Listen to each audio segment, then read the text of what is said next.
Тергөөнүн купуялуулугун жана катышуучулардын коопсуздугун сактоо максатында кылмышка катышкандардын өздүгү шарттуу түрдө өзгөртүлдү. 2006 жылдын май айы. Бишкектин четинде Көкжар айылында автоматтык куралдан атылган октун кесепетинен уюшкан кылмыштуу топтун лидери Рыспек Акматбаев жок кылынган. Бул чуулгандуу өлүм кылмыш чөйрөсүндө таасир этүү сфераларын кайрадан бөлүштүрүүгө түрткү болуп, өз ара өч алуу аракеттеринин чынжырына алып келди. Рыспек Акматбаевдин адамдарынын өч алуусу.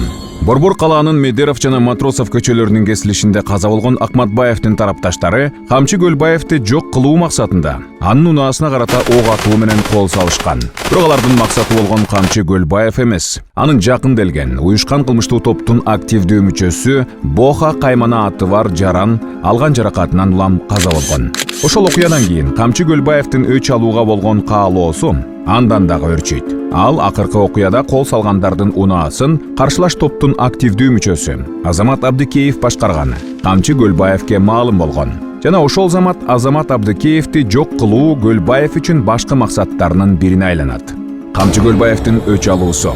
Өч алуу максатын көздөгөн Камчы Көлбаев Азамат Абдыкеевди өлтүрүүгө буйрук берип, кылмыштуу ойду ишке ашыруу үчүн аны атайын өзүнө жакын адамдарына тапшырган. Ал эми аткаруучулар болуп Канат, Азим, Элдияр жана Нурбек болгон. Күз мезгили 2008 жылдын 13 сентябрында болжол менен күндүзгү саат 12-де кылмыштын катышуучулары планды ишке ашырууга киришишкен. Алар Mercedes-Benz автоунаасы менен Борбор калаанын Лев Толстой көчөсү менен келишип, Тимур Фрунзе көчөсүнө түштүктү карай бет алышып, көп узабай Азим каршы тилкеде жолдун чыгыш тарабында токтоп турган Азамат Абдыкеевдин Mercedes-Benz автоунаасын байкап, Азамат Абдыкеевди көргөндүгүн айткан учурда, Канаттын буйрутмасы боюнча автоунааны башкарган Нурбек артка кайрылып келип, жанына токтойт.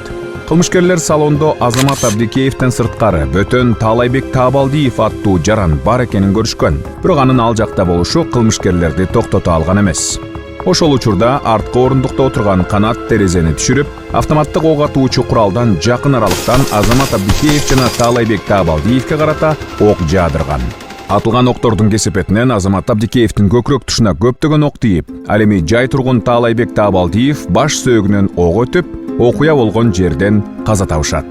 Ал эми Камчы Көлбаевдин максаттарынын бирин ишке ашырышкан кылмышкерлер окуя болгон жерден издерин суутушкан.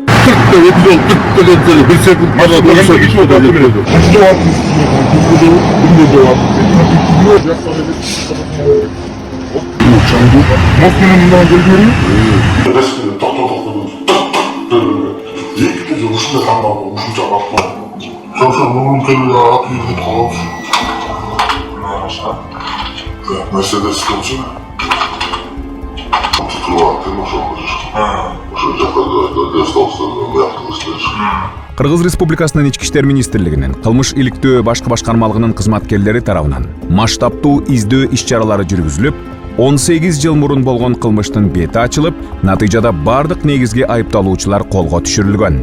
Кыргыз Республикасынын кылмыш жаза кодексинин 97 беренесинин 2 бөлүгүнүн 2 пунктунун 2 же андан көп адамды өлтүрүү негизинде Канат, Азим, Элдияр жана Нурбек кылмыш жоопкерчилигине айыпкер катары тартылышып, бүгүнкү күнү тергөө амалдары жүргүзүлүүдө.